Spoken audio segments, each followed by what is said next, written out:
మతనాలు వరకు ఏర్పాటు చేయడానికి మత్తయి సువార్త 20వ అధ్యాయము 1వ వచనం 9వ వచనం.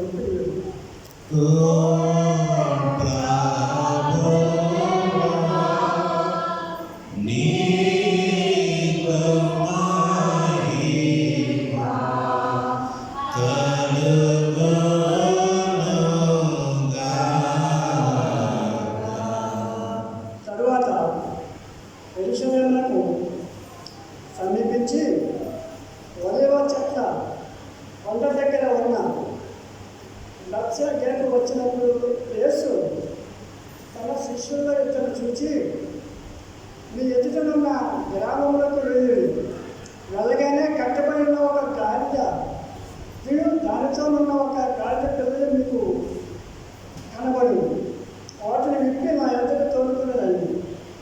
ఎవడైనాను మీతో ఏమనను అని ఎడల అవి ప్రభువులకు కావలసినవి అని చెప్పకూడదు.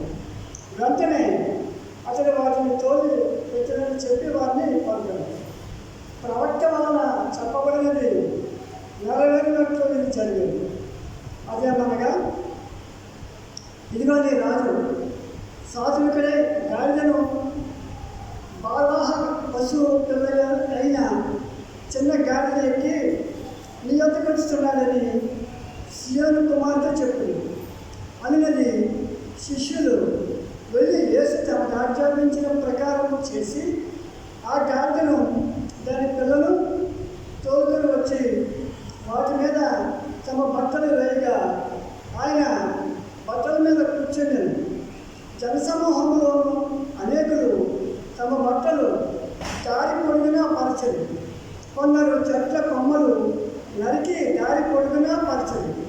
జనసమూహములలో ఆయనకు ముందు వెళ్ళుచుండిన వారును వెనుక వచ్చుచుండిన వారును, దావీదు కుమారునికి జయము, ప్రభువు పేద వచ్చి వారు స్తుతింపబడును గాక, సర్వోన్నతమైన స్థలంలో జయము అని కేకలు వేయుచుండెను.